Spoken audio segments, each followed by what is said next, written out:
Bienvenidos a este canal de filosofía, teología y la visión franciscana del hombre y de la vida. Vamos a ver el tema los profetas mayores en el Antiguo Testamento, los profetas mayores del pueblo de Israel. Los libros proféticos son un género literario, un género de libros ardientes del amor de Dios por el hombre, que expresan la lucha por la fidelidad a Dios por parte de un pueblo que una y otra vez es sorprendido por con las manos en la masa, es decir, en su pecado y también su fracaso. Los profetas se convierten así en los grandes incitadores del pueblo de Dios, aquel llamado de Dios a su pueblo para regresar a Él, para que se mantengan en la fidelidad. Los que mantienen la fidelidad a la alianza, los creadores de la esperanza en el futuro. Vamos a un primer aspecto en torno a esta pregunta. ¿Qué son los profetas? La palabra o las palabras hebraicas que la Biblia usa para llamar a los profetas son Nabi, Ose, Zoé, que quiere decir vidente. La más frecuente es Nabi, el que habla con vehemencia bajo el influjo de una fuerza superior, un inspirado, aquel que dirige el oráculo de Yahvé, es decir, la palabra misma de Dios Padre. La palabra profeta es griega y significa hablar en nombre de. Por tanto, el nombre profeta indica claramente la misión de estos hombres. El profeta es el que habla en nombre de Yahvé. Es su voz viva en medio del pueblo para recordar las promesas entre Dios y su pueblo, para enderezar y corregir. Por tanto, tiene doble finalidad, anunciar y denunciar. En la Biblia también los profetas son llamados como guardianes del pueblo, centinelas de Yahvé. Son hombres de fuerte personalidad y espiritualidad, intermediarios, siervos de Yahvé. Son hombres que, bajo el impulso de Dios, comprenden lo que está sucediendo y transmiten al pueblo un continuo llamado a la conversión.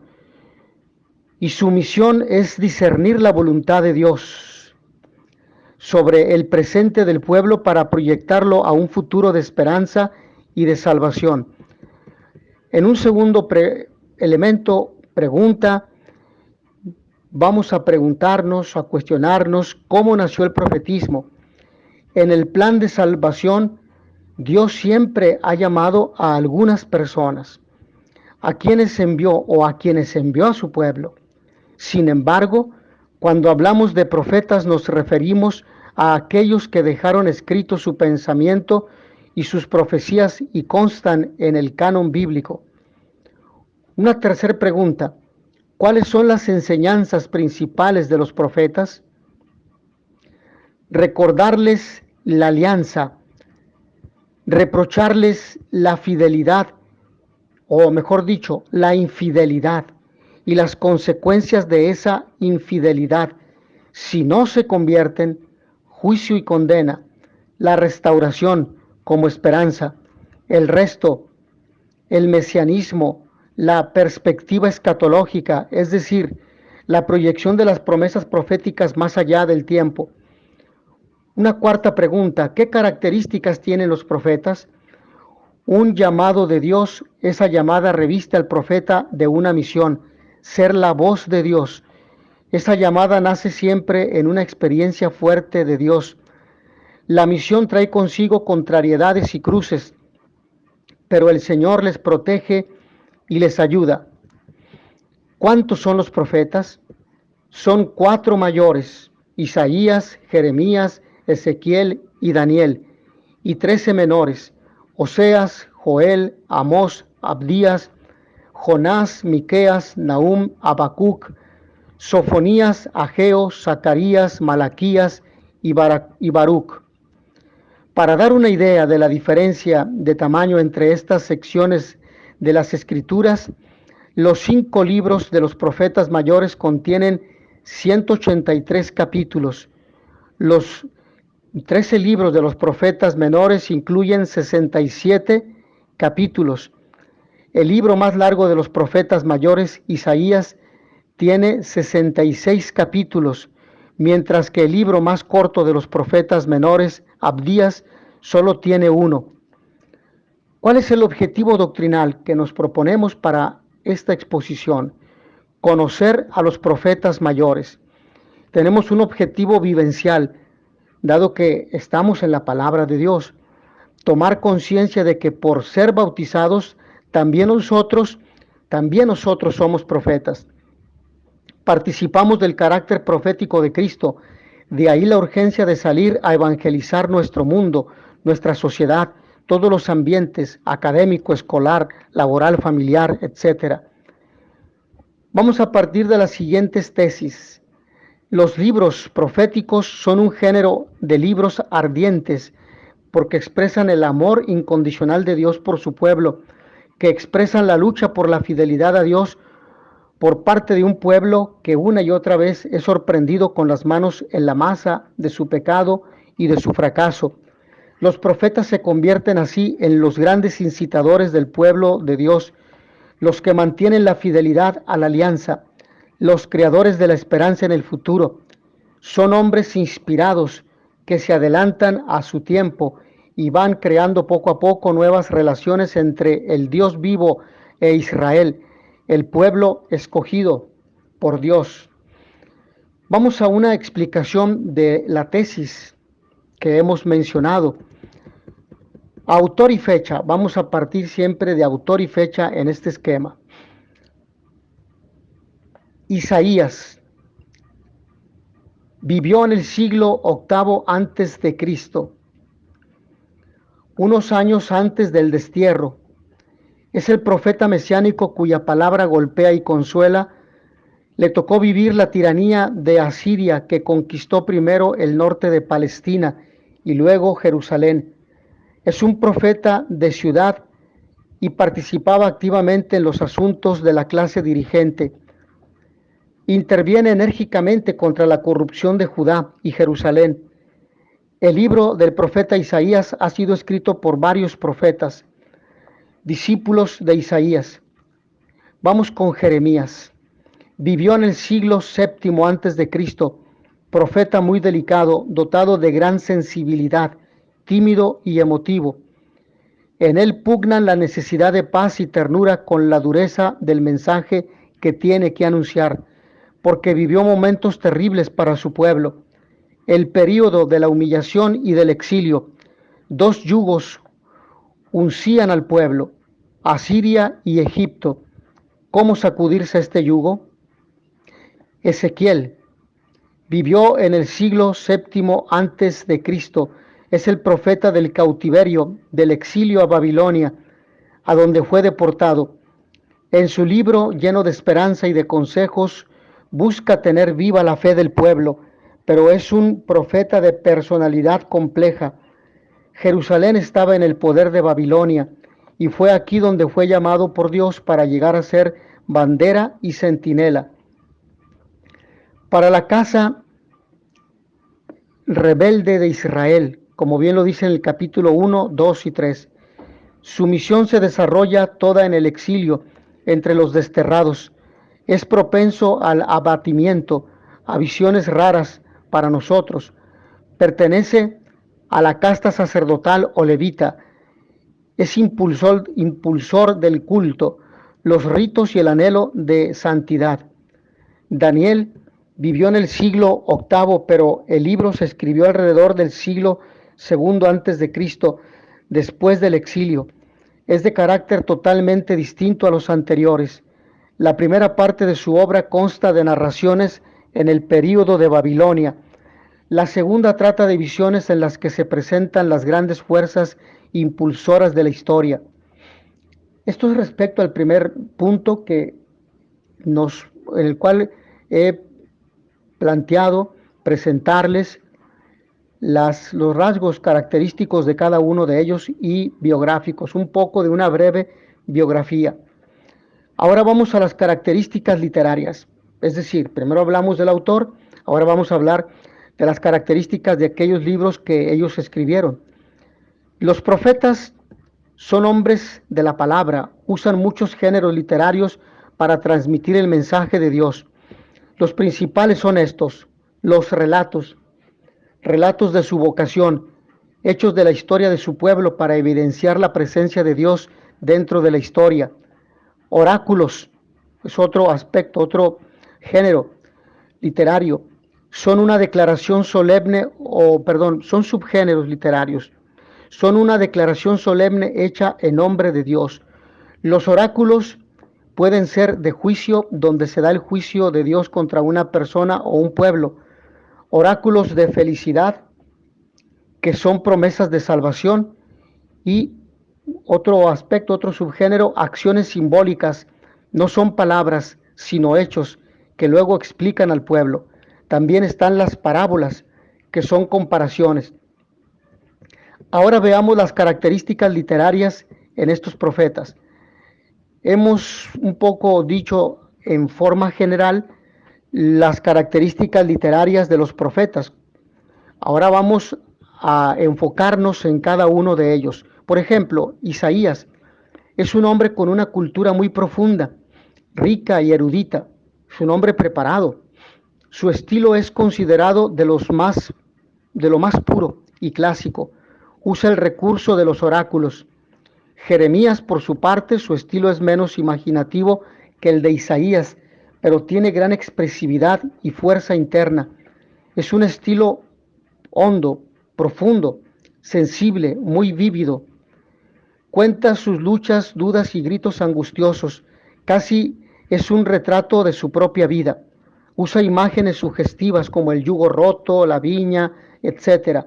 Usa también el recurso de acciones simbólicas y visiones que tienen este esquema: el mandato de Dios, la ejecución del profeta y el discurso que explica el significado de la acción simbólica. Por ejemplo, ahí tenemos una imagen en su texto, en Jeremías capítulo 18, versículos 1 al 12. Ese es el más claro, ese es uno de los más claros ejemplos. Ezequiel es un hombre fuertemente dotado por influjo de la literatura oriental de Babilonia, concretamente, de vivísima fantasía e imaginación, un místico como Teresa de Ávila o Francisco de Asís. Son hombres profundamente contemplativos. Usa visiones en las que actúa y participa acciones simbólicas, algunas extrañas para nosotros. Usa el género apocalíptico, enigmático, con narraciones, oráculos y visiones.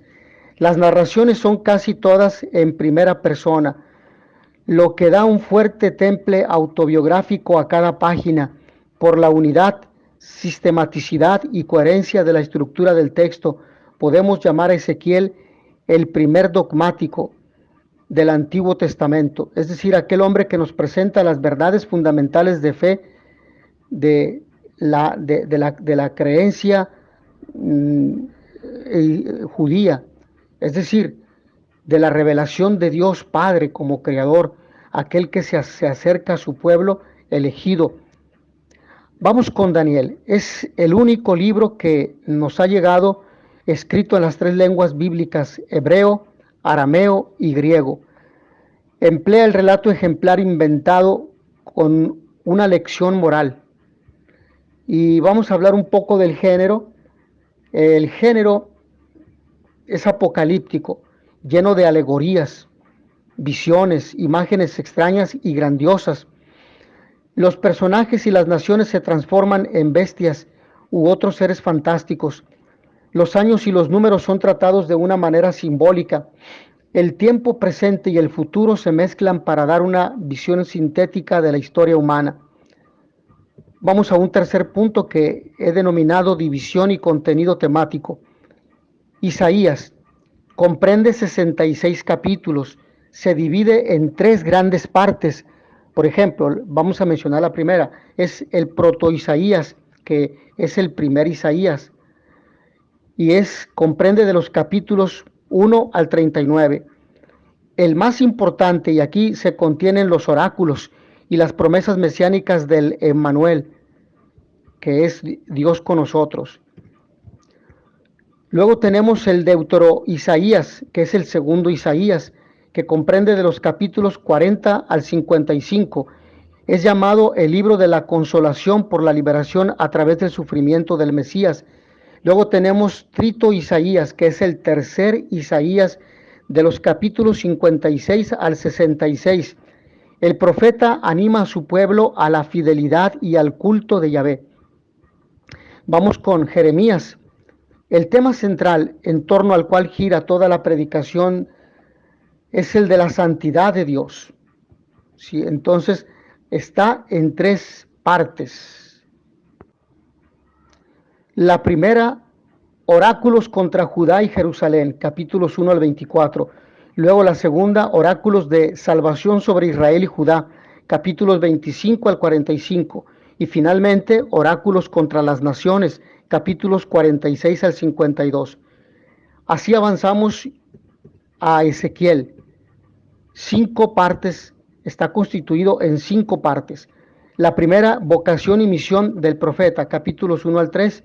Oráculos de condenación contra Jerusalén, capítulos 4 al 24. La tercera, oráculos contra las naciones, capítulos 25 al 32. A continuación, mensaje de esperanza, capítulos 33 al 39.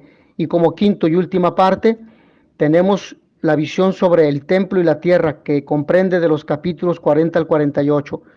Llegamos a Daniel.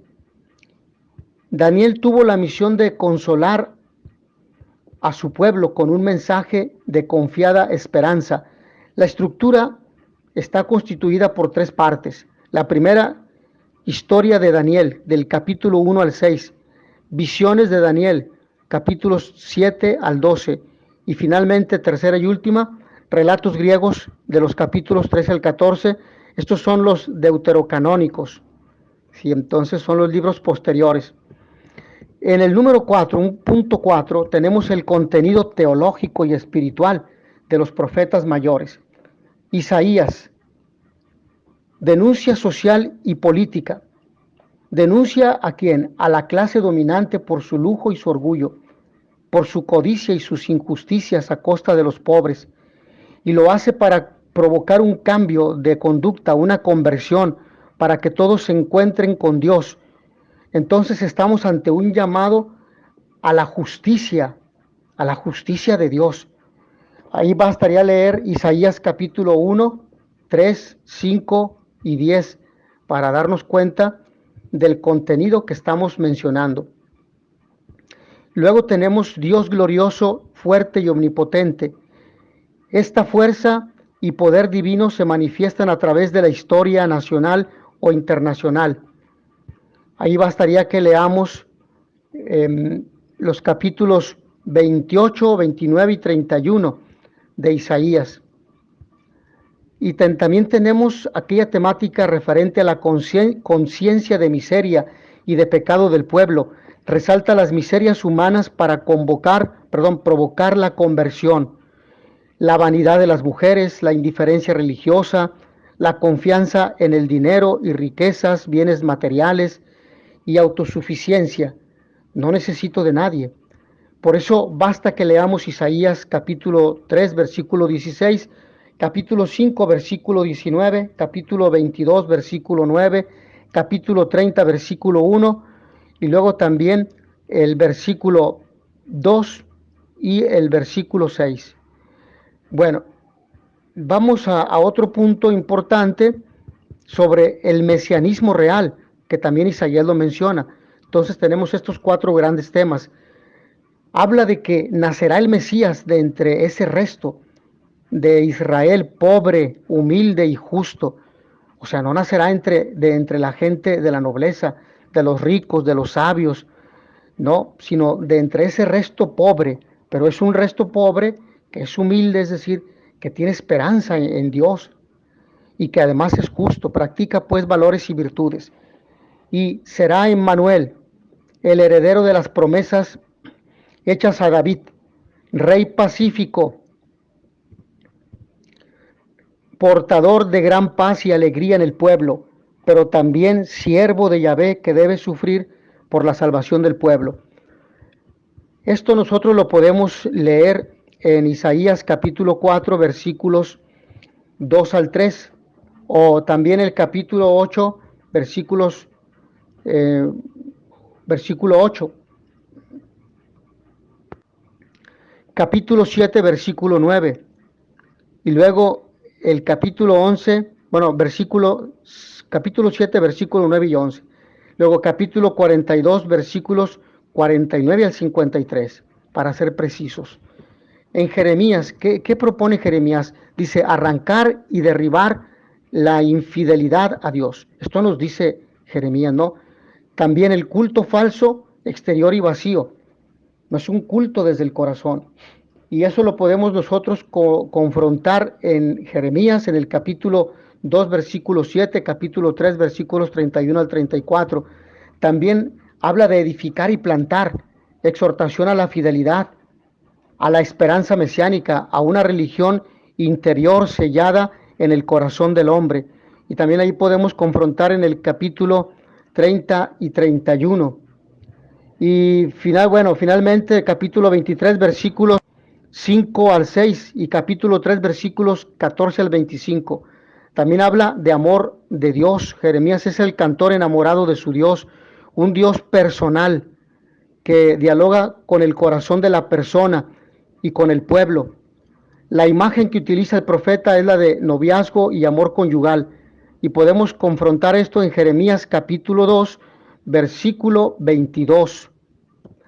Asimismo, en el capítulo 3, capítulo 2, capítulo 3, versículo 4. Sí, entonces eso es así. En el capítulo 31, versículos 3 al 4, es un claro mensaje que prefigura o prefigurará la presencia de Cristo Eucaristía. Y luego Jeremías capítulo 31, versículos 31 al 34, capítulo 32, versículo 40. También nos menciona una religión y un culto interior del espíritu y del corazón, mensaje de interioridad. La verdadera circuncisión es la del corazón. En el capítulo 4, versículo 4, y también podemos ver en Jeremías capítulo 31 y capítulo 32. Entonces, Jeremías hace un llamado a una unidad, una unión con Dios sincera, es decir, desde el corazón, no externa, no de apariencia. Finalmente habla de la oración. Jeremías, pregonero de la vida interior, es también hombre profundo de oración. Y en Jeremías 27 al 13 se menciona esto. Ahora bien, ¿qué nos dice Ezequiel? Su mensaje gira en torno a la gloria y santidad de Dios, visión de la divinidad y el concepto de Dios. Ningún otro libro nos da una visión tan sublime de la majestad de Dios. Dios es el santo, el trascendente. El pecado es traicionar la santidad de Dios, es alejarse de Dios. El pecado de Israel y el castigo, todos los pecados son ofensas contra la santidad de Dios y contra su gloria. Estos son los pecados que echa en cara Ezequiel: profanación del culto y del santuario, Ezequiel 5:11, la idolatría, Ezequiel 6:6, y también incluso, también en el versículo 14 y siguientes. También el capítulo 20 completo, la infidelidad a Dios confiando en alianzas políticas, capítulo 16 y capítulo 23. Las culpas de los jefes, de los malos jefes y falsos profetas, capítulo 22, versículo 6, capítulo 17, capítulo 22, versículo 6, capítulo 17, también capítulo 21, mejor dicho, luego capítulo 30, capítulo 12, capítulo 13. Hace 3 alegorías, la novia infiel en el capítulo 16, de las 2 hermanas en el capítulo 23 y un resumen de la historia de Israel en el capítulo 20. El castigo purificador por culpa de los pecados, retribución colectiva e individual. Ezequiel, sin renunciar al principio de la solidaridad, es el primero de los profetas que habla del problema de la responsabilidad personal por el pecado. La retribución, premio o castigo está en relación con la conducta de cada uno. Entonces esto Ezequiel nos lo dice en el capítulo 18. Promesa de la restauración, también nos habla de esto Es también profeta de esperanza, predica la esperanza en el regreso, en Ezequiel 36, 37 y 39. La figura del Mesías no será un rey, sino un sacerdote pastor. En el capítulo 21, versículo 17, capítulo 22, versículo 6, capítulo 26, versículo 16, capítulo 27, versículo 21 y capítulo 45, versículo 46. Asimismo, la misión del Salvador es esencialmente sagrada, cultural y de santidad. Ahora vamos con Daniel. Dios es el dueño de toda la historia y su sabiduría es mayor que toda sabiduría y poderes humanos, dice Daniel. También habla de la visión teológica de la historia. Los reinos de este mundo surgen, crecen y se acaban, mientras que el reino de Dios sigue firme y vendrá con el Hijo del Hombre. Esto era de gran consuelo para sus compatriotas. Daniel en el capítulo 2, versículo 44, precisamente nos habla de ello. En el capítulo 8, versículos 19 al 25 y en el capítulo 7, versículos 9 al 14. Habla también del mesianismo. Este Mesías que profetiza Daniel es más espiritual. Jesús se apropió este título de Hijo del Hombre con estas connotaciones de origen divino y al mismo tiempo humilde, siervo de Yahvé, que aparecen en el capítulo 7 del profeta Daniel. También habla de la oración humilde y contrita. Daniel se solidariza con el pueblo, más bien con el pecado de su pueblo, expía con ayuno, oración y sufrimiento. Daniel insiste que Dios ayuda al justo y humilde que observa la ley y lo libera de todos los males. Daniel capítulo 9, versículo 6 y también en el capítulo 13. Papel de los ángeles, son ministros de Dios, dice, y a través de ellos revela su voluntad a los hombres. También ayudan y consuelan a los hombres.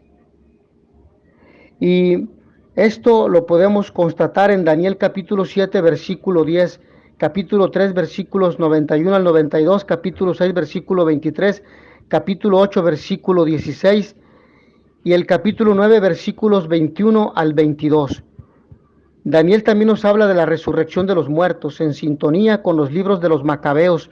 También Daniel nos hace pensar que la fe en la resurrección era ya muy común en el pueblo de Dios desde el siglo II antes de Cristo. Ahí bastaría que nosotros confrontáramos a Daniel capítulo 12, versículo 12. En conclusión, los profetas tienen su autoridad como llamados y enviados de Dios. Tienen una finalidad concreta, que se cumpla la alianza entre Dios e Israel en toda su dimensión social, religiosa y política. El procedimiento o medio que emplean es la denuncia de la infidelidad y la exhortación a la conversión. Y el soporte que emplean es el oráculo en sus diversas formas. Vamos a hacer una breve oración para concluir. Gracias, Señor, por haberme hablado a través de tus profetas, que esté atento a su voz y obediente a cuanto me dicen.